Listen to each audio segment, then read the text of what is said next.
नमस्कार दर्शकों, पंडित ज्योतिष चैनल में आप सभी का हार्दिक स्वागत है। आज मैं आपको परिवर्तनी पार्थिव एकादशी की व्रत कथा एवं इसका विधि विधान एवं पूरी डिटेल में आपको इसका महत्व बताने जा रहा हूं। वीडियो पूरा अंत तक देखिए एवं वीडियो देखने से पहले आप हमारे चैनल को सब्सक्राइब कीजिए, वीडियो लाइक कीजिए। व्हाट्सएप, फेसबुक, इंस्टाग्राम एवं सभी प्रकार की सोशल नेटवर्किंग साइट्स पर हमारे वीडियो को अधिक से अधिक शेयर भी कीजिए और साथ ही सब्सक्राइब बटन के बराबर में जो बेल आइकन है उसको दबाकर ऑल नोटिफिकेशंस को ऑन कर लीजिए, जिससे कि सनातन धर्म से संबंधित सभी प्रकार की जानकारी एवं वीडियो आपको मुफ्त में समय से प्राप्त हो सके। दर्शकों, ये जो परिवर्तनी एकादशी की व्रत कथा है इसमें मैं बताने जा रहा हूँ। इसमें 2 कथाएँ हैं, साथ में पूरा महात्मा एवं विधि है। तो ये अन्य कथाओं से बिल्कुल जो यूट्यूब पर और आपको किताबों में मिल जाएगी उनसे पूरी उसके साथ साथ डिटेल में है, तो उसको अधिक से अधिक शेयर भी कीजिएगा, जिससे कि और भी लोग इसका फ़ायदा उठा सकें। परिवर्तनी एकादशी पर हम हमारे दुर्भाग्य को परिवर्तन कर सकते हैं। जी हाँ, तो जानते हैं इस एकादशी की अद्भुत महिमा। 14 सितंबर को शुक्ल पक्ष की पद्मा एकादशी है। वैसे एकादशी शुरू होगी एक दिन पहले, यानी 13 तारीख को रात्रि 10:30 से। तो 13 तारीख को सुबह में तो चावल खा सकते हैं, लेकिन दोपहर के बाद चावल आप नहीं खाना, इस बात का ध्यान रखिएगा। इसको माता एकादशी भी कहते हैं। इसी एकादशी को परिवर्तनी एकादशी भी कहते हैं। इसी एकादशी को डोल ग्यारस भी कहते हैं। इसी एकादशी को जल झूलनी एकादशी भी कहते हैं और इसी को जयंती एकादशी भी कहते हैं। बड़ी अद्भुत है यह तिथि, पद्म पुराण में वर्णन है। और पौराणिक कथा के अनुसार जब युधिष्ठिर भगवान श्री कृष्ण से पूछते हैं कि भादों के शुक्ल पक्ष की एकादशी की महिमा बताइए, भगवान युधिष्ठिर से कहते हैं कि यह एकादशी पुण्य, स्वर्ग और पापों का नाश करके मोक्ष देने वाली है। भगवान श्री कृष्ण कहते हैं कि इस एकादशी पर जो वामन रूप की पूजा करता है, वामन रूप समझ गए होंगे आप लोग, भगवान के अवतार है, 5वें अवतार, जो वामन रूप की पूजा करता है उससे तीनों लोग पूजनीय होते हैं। यानी उस व्यक्ति ने तीनों लोगों की पूजा कर ली। अतः मोक्ष की इच्छा करने वाले मनुष्य इस व्रत को अवश्य करें। जिसने भाद्रपद शुक्ल एकादशी को व्रत और पूजन किया उसने ब्रह्मा विष्णु सहित तीनों लोकों की पूजा कर ली, ऐसा भगवान श्री कृष्ण बता रहे हैं। जो कमल नयन भगवान का कमल से पूजन करते हैं, इस दिन वे अवश्य भगवान का सामीप्य पाते हैं।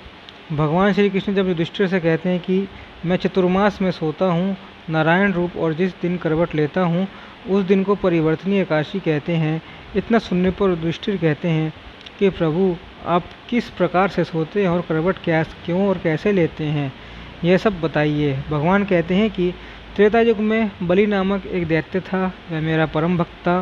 विविध प्रकार के वेद सूक्तों से मेरा पूजन किया करता था और नित्य ही ब्राह्मणों का पूजन तथा यज्ञ के आयोजन करता था।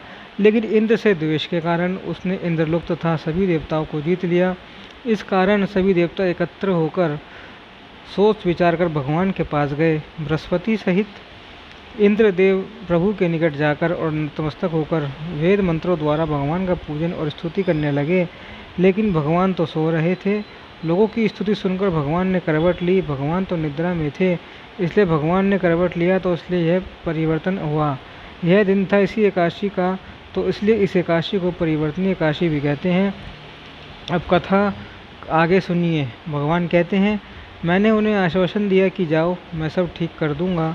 मैंने वामन रूप धारण करके 5वां अवतार लिया और फिर अत्यंत तेजस्वी रूप से राजा बलि को जीत लिया। इतनी वार्ता सुनकर राजा बोले कि हे जनार्दन, आपने वामन रूप धारण करके उस महाबली दैत्य को किस प्रकार जीत लिया। श्री कृष्ण कहते हैं, मैंने वामन रूपधारी बलि से 3 पग भूमि की याचना करते हुए कहा कि यह मुझको 3 लोक के समान है और हे राजन, यह तुमको अवश्य ही देनी चाहिए। राजा बलि ने इसे तुच्छ याचना समझकर 3 पग भूमि का संकल्प करके मुझको दे दिया और मैंने अपने त्रिविक्रम रूप को बढ़ाकर यहाँ तक कि भूलोक में पद, भुवन लोक में जंघा, स्वर्गलोक में कमर, महलोक में पेट, जनलोक में हृदय, यमलोक में कंठ की स्थापना कर सत्यलोक में मुख, उसके ऊपर मस्तिष्क स्थापित किया। सूर्य, चंद्रमा आदि सब ग्रह गण, योग, नक्षत्र, इंद्र आदि देवता और शेष आदि सब नागगणों ने विविध प्रकार से वेद सूक्तों से प्रार्थना की। तब मैंने राजा बलि का हाथ पकड़कर कहा कि हे राजन, एक पद से पृथ्वी, दूसरे से स्वर्गलोक पूर्ण हो गए, अब तीसरा पग कहाँ रखूँ। तब बलि ने अपना सिर झुका लिया और मैंने अपना पैर उसके मस्तक पर रख दिया, जिससे मेरा विभक्त पाताल को चला गया। फिर उसकी विनती और नम्रता को देखते हुए मैंने कहा, हे बलि, मैं सदैव तुम्हारे निकट ही रहूँगा। विरोचन पुत्र बलि से कहने पर भाद्रपद शुक्ल एकादशी के दिन बलि के आश्रम पर मेरी मूर्ति स्थापित हुई। इसी प्रकार दूसरी क्षीर सागर में शेष नाग के षटपट पर हुई है। राजन, इस एकादशी को भगवान शयन करते हुए करवट लेते हैं, इसलिए तीनों लोकों के स्वामी भगवान विष्णु का उस दिन पूजन किया जाना चाहिए। इस दिन तांबा, चांदी, चावल और दही का दान करना उचित है।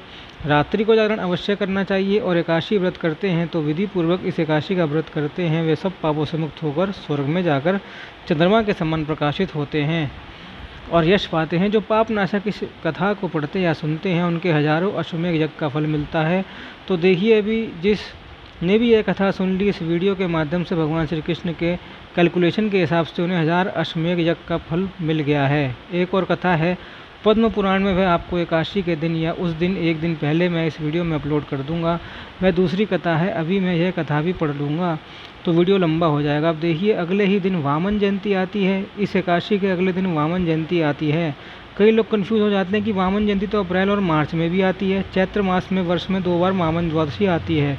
आप लोग कंफ्यूज मत होना।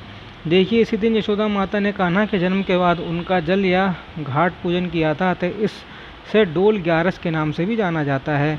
अब देखिए, इस दिन वामन भगवान के पूजन की महिमा है।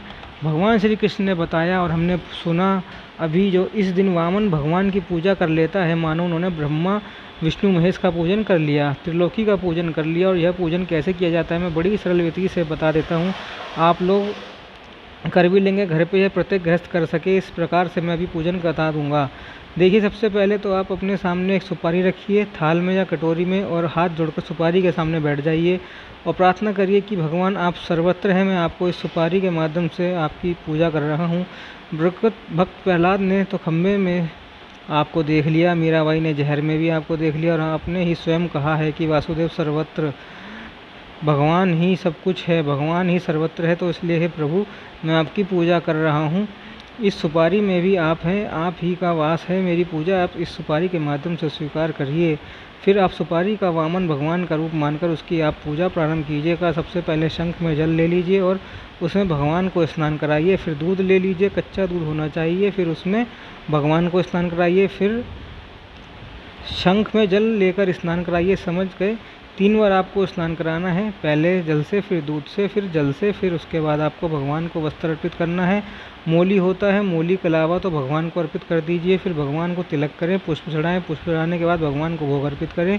जो भी हमारे पास फल है वह हम भगवान को अर्पित कर दें, जो भी हमारे पास और भी, उसके बाद भगवान को हम आरती करें, खूब प्रेम पूर्वक आरती करें। यह हो गई हमारी पूजा और यह बिल्कुल स्वीकार्य है। एकादशी को विष्णु सहस्त्र नाम का पाठ कर लेना चाहिए या सुन लेना चाहिए। देखिए, यह मंत्र विष्णु सहस्त्र नाम के श्लोक नहीं है, ये मंत्र है। मैंने उनका वीडियो बनाऊंगा, डिस्क्रिप्शन में लिंक दे दूंगा। एकादशी के दिन आपको बिना भूले हुए यह मंत्र अपने घर में गूंजते देना है। उसके बाद घर के 4 दीवारों में इस मंत्र का टंका होने दीजिए, गूंजने दीजिए। वीडियो आप चला लेना। एकादशी के दिन खुद भी पाठ कर सको तो कर लेना या तो सुन लेना। और हर व्रत में भी बताता ही हूँ, खास बात की बिल्कुल भी आप टूथपेस्ट या मंजन नहीं करना। इसके अंदर केमिकल होता है, नमक होता है, जो व्रत को खंडित करता है। तो 2 दिन इससे बचना, एकादशी वाले दिन और अगले दिन पारण से भी। हम लोग ब्रश करना चाहे तो कर सकते हैं, लेकिन यह टूथपेस्ट आदि जो बाजारी है इनसे नहीं करना। कोरा ब्रश रख लेना, उससे कर लेना। और डिस्क्रिप्शन में मैं लिंक दे दूंगा, आप लोग देख लेना। पारण का समय होगा 15 सितंबर सूर्योदय के सुबह 8:34 तक। इसी बीच में आप लोग पारण कर लेना। खुद भी आप लोग एकादशी व्रत करना और औरों को भी एकादशी करने के लिए प्रेरित करना, महायज्ञ करना, इसे शेयर करते हुए जाना। और हाँ, दोबारा मिलना हो तो चैनल सब्सक्राइब कर दीजिएगा, वीडियो लाइक कर दीजिएगा और सभी सोशल नेटवर्किंग साइट्स पर इसको अधिक से अधिक शेयर वायरल कीजिए। ओम नमो नारायणाय, ओम नमो भगवते वासुदेवाय और अगली वीडियो तक भी बने रहिए।